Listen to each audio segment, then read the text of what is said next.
It's 10 a.m. in New York City, and we're talking to Ronald Rozenbaum. I hope everybody's safe and sound. We have a beautiful day here in Berlin, and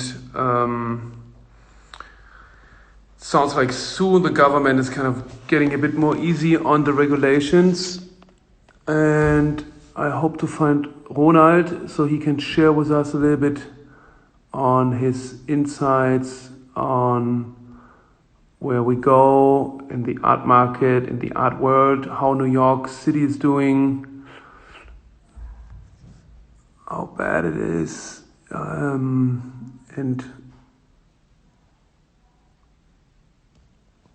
I don't find him.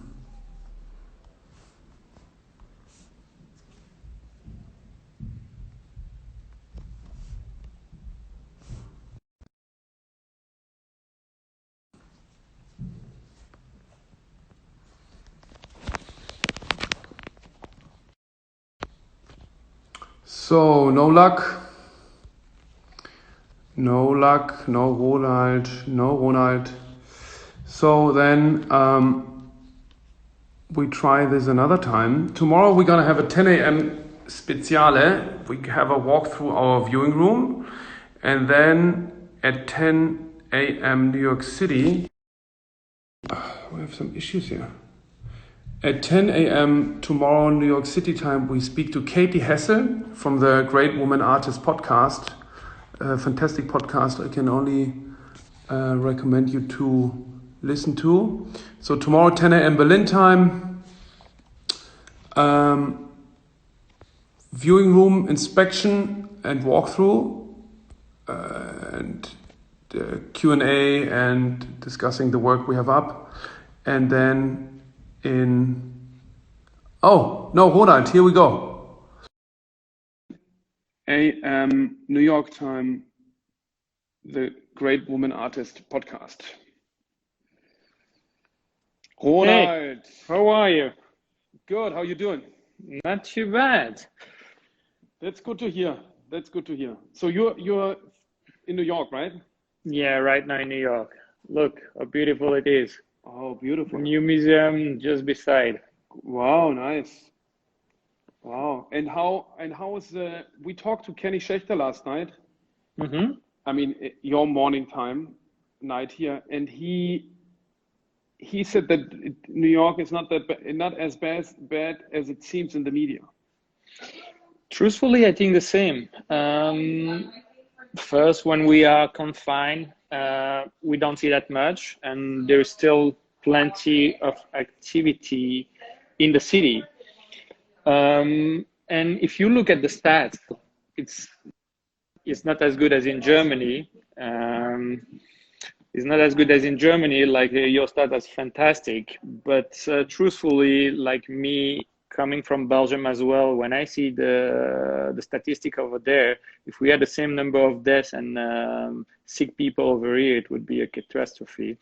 So not great, but not as bad as apparently people are seeing in the newspapers. Yeah, I mean, I find it kind of, you know, the how a statistic is built. It's kind of a big question too, no? It's like now in Germany, I have more and more the feeling that, I mean, you know, if you've been run over, there's this discussion today in the newspaper, like if you've been hit by a car and die and you have corona, you're a corona death. I mean, I think it's definitely serious, and I don't want to talk it down, but I do think we are so far away of full capacities of hospitals that I don't even want to know what's happening behind closed doors here in the neighborhood. You know, it's like because the stress level, I know my stress level, and if I project that stress level to less privileged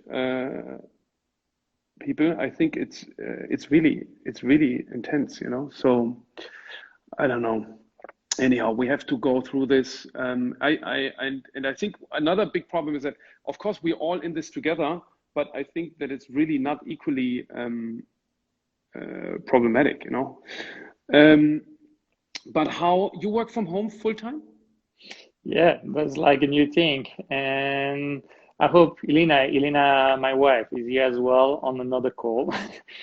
And it's funny because she's working a lot. Like now the galleries are fully online, Mm. and she's doing Zoom 24/7. And on my side, dealing with my day-to-day job, it's like 12/7. So, Mm-hmm. but like totally confined. We're getting out. We have a rooftop, so there we can go once a day or something like that. Otherwise, out less than once a week. And how is it for your, because you're a very passionate collector? Do you have a open mind for this at all right now?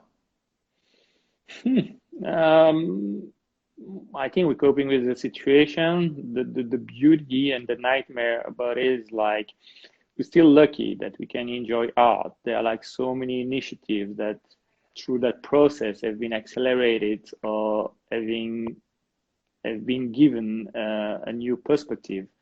So you can visit museums, you can visit galleries online. Their social media initiatives are like much more relevant. So I think we are still lucky we can enjoy art and spend time doing so. On my side, I don't see any issue, except that, of course, it's better to see artworks in flesh. Some of them No, request that. no, but what I mean is, are you like actively looking in online viewing rooms? Are you actively looking for new artists, or you just say like, I have really other priorities right now? I find the time, and truthfully, we have plenty of time. So I try during the weekend to split from my day-to-day job. Like back in the day, it was easy. You were just not at work. Today, you really need to think, to unplug because you're still in the same working space. And at that time, yeah, I have time to enjoy and read and watch and Mm-hmm, yeah, mm-hmm. I What do it and I need that. Yeah, as a contemplation source, the energetic source. And you have some recommendations what to look at? What's a good So alternative, substitute for the real art experience? I think three things. Visiting museums, you can do it virtually if you have a headset, but you don't even need a headset. But it's possible to visit the MoMA, the Met, Versailles. So many of those things have been filmed, and you experience them as you are in flesh. So very good. So that's one thing. Then social media, pay attention to your artists, to the galleries you like. They they're putting a lot of attention, a lot of efforts to share what's possible. And last but not least, beyond social media, like newsletters, like also a good vector to keep in touch with your artists, with your galleries. And maybe last but not least, the last one is like read, time to read. Like there's so much to learn about like the current artists, but like about the past. So time to take a good book, like a favorite of mine is like Art History by Gombrich, big book. But like I don't see a better time to open that one and to finish it. Mm-hmm. And you have these Oculus Rift glasses. You use them? Yeah, luckily we have a set. It's it's really like yeah, you feel like you're on site. And so you can enter a museum with this Oculus Rift glass. Like all of which museums offer the best experience? Like I really enjoy. It's not really a museum. Yeah, it is a museum. Versailles. It's Yeah. really compelling to visit. The Met has some good initiatives. You can visit a few rooms. It's not that you can walk through all the Met, but Yeah. the Met is also a thing. And I have this impression because you can also do it through the Google Art Initiative, and on that you have like I think more than 50 museums that you can do. Uh, I Mm-hmm. did at some point at museum in Berlin. Uh, is the name on Neues the Museum? Greek? Pergamon Museum. I'm losing you. Oh, I'm losing you now. I lost you, Johan. Now I'm back. Is it better now? So Yeah. yeah. I was asking you what is the name of that museum in Berlin on Greek history? Pergamon? Yeah, the Pergamon Pergamon Museum. Was it Pergamon That one you Altar? can Yeah, see yeah, on yeah, Google yeah. partly as well. Yeah. Mm-hmm. Because it's closed also now. I mean, it was even closed prior Yeah. to Corona. And Ronald, you want to share some art with us? Should I share? Yeah, we were redoing the apartment. Maybe I ask you to join us. Of Will you course. be able to join us? Elena is a digital director of David Zerner Gallery, and I think that she's probably the most busy director at the whole enterprise right now. I'll give you one. So please welcome. Hey, my wife. Elena, nice to see you. Good to see you. How are you doing? So Very maybe I quickly well. introduce you. Elena used to be the head of special projects at Artsy and is now the first digital director a gallery ever had, right? Online sales director, yes. Online sales director. So maybe you can tell us a little bit, share us some insights on how to do things. Oh, I hardly need to share insights with you. I think you're doing very exciting stuff. But no, it's been, that's been the incredible opportunity here of all of this is that, we have right now, many of our locations obviously closed, all of them right now temporarily, much like everyone else in our world, and yet online remains this viable channel. And I think that everyone's suddenly looking to what the digital sort of means for their space. And I think that what's exciting is that everyone is experimenting and creating their own different, storefront, their own different platform. And I think that's what's been very neat to see in the industry. What I found very interesting is that you were very early on not like reproducing the actual offerings digital, and you try to do like online only content.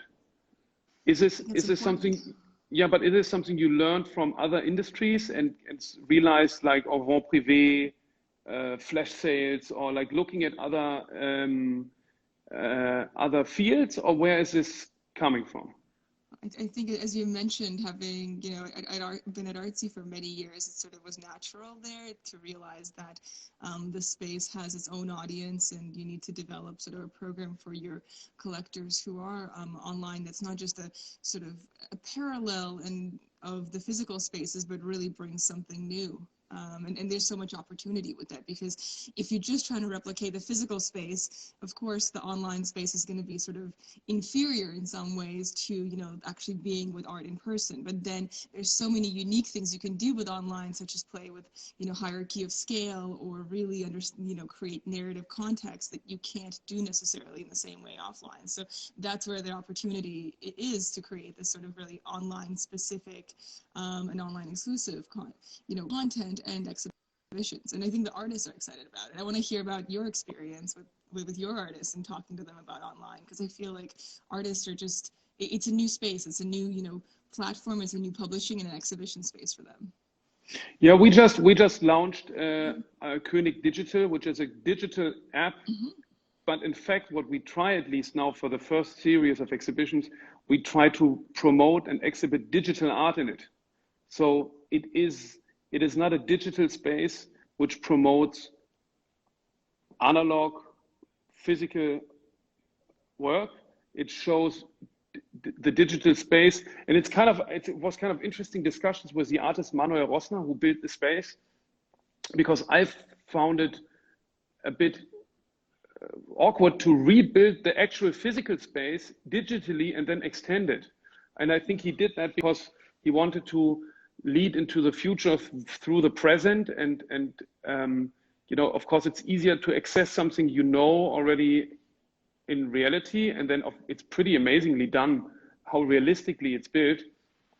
But I think the great thing about the digital is that it opens, as you said, so so many opportunities in the way of scale and size, but we really try to see where we can get, at least with this experimental exhibition titled "The Artist is Online," to show digital art which exists, because you focus on classical, as we do also painting. We feel programming that, you know, I've been doing recently for obviously the gallery. A lot of it, you know, we work with the art that our artists make. So when, you know, I think Exactly. the role Yeah. here is not to get your artists to change the way they work. It's rather to bring them new opportunities. And so, so I think that that's where, you know, it's unique that if you are a gallery who has digitally native artists with a lot of new we media, don't. this is sort of a different, you know, but I think that for those galleries, it is a different platform than for, you know, sort of painting online. But even with painting, you can do so much, and you can really be, you can really bring a whole new layer to it. And of course, the audience. I mean, I think we're all sort of going to come out of this and re-examine our art fair travels, you know, around the globe. And this is a way that you can still be very connected and still continue to see art in your local city and, you know, at these major moments, but you don't have, online really provides you this opportunity to not have to be at every single art fair, not at every single opening around the world. Mm-hmm. But and are you offering also what Ronald, we talked about before you joined, that you guys have an Oculus Rift? Is it Rift or Drift? Rift, right? It is. It's fun. It's fun to have that. You know, I think I'm a fan of all new technology, and so like to have that and be able to play with it. And does the gallery also offer this to access via Oculus? No, it's not. It's not yet. Not yet. And do you think this is something which will come, not only with you, but in general? I think the industry is definitely experimenting, and one of the most interesting things happening there is actually Vortic, which is Oliver Moreau. He is doing an app to really create a way for galleries to be able.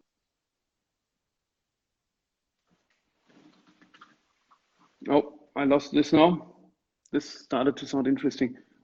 Oh, sorry again. Vortex? So I mean, you know, I think it's natural that we're going to all move into. I think it's natural that every industry is going to start to experiment with 3D and, you know, really sort of seeing how one can use mixed and, you know, extended reality in a different way. But I think the art industry is very new to this still.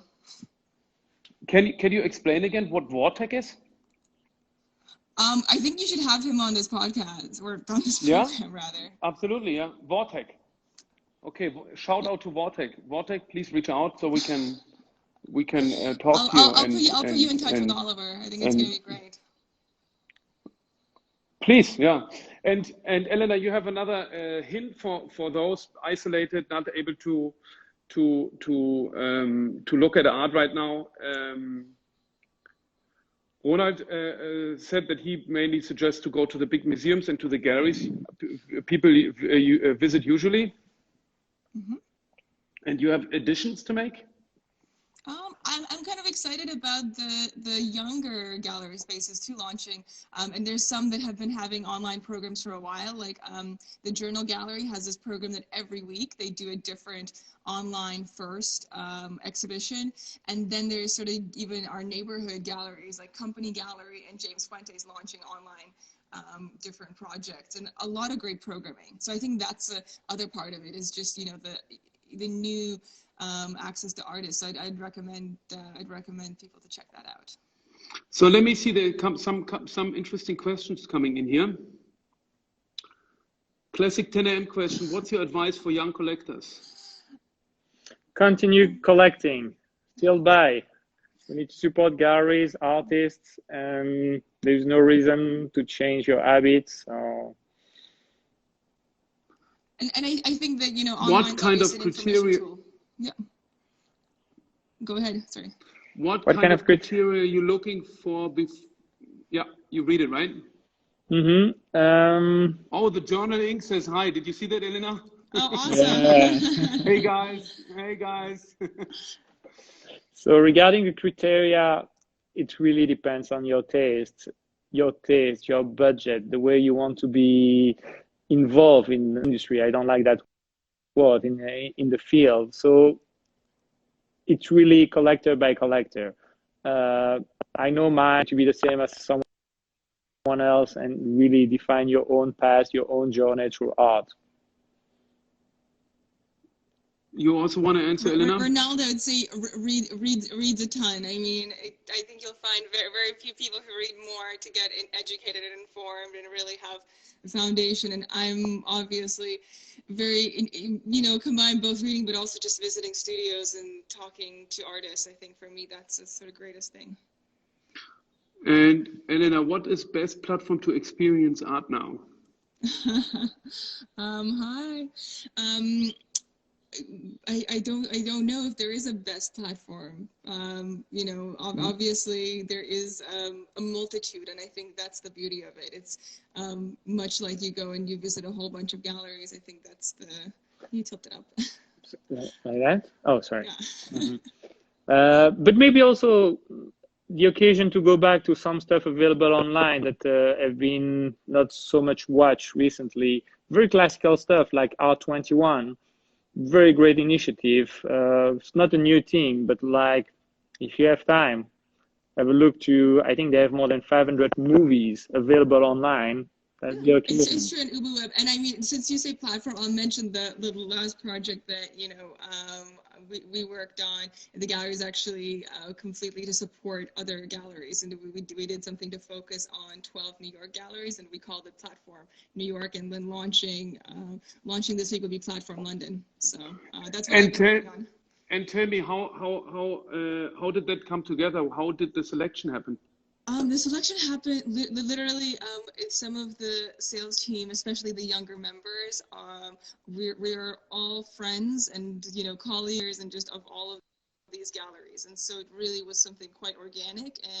And the 12 galleries were the number was limited by the amount of technical capacity we can pull together in very, very short time frame. So. And is it limited to a certain time? It's gonna go on. It's gonna go on for 4 weeks. So. Okay, and it's changing.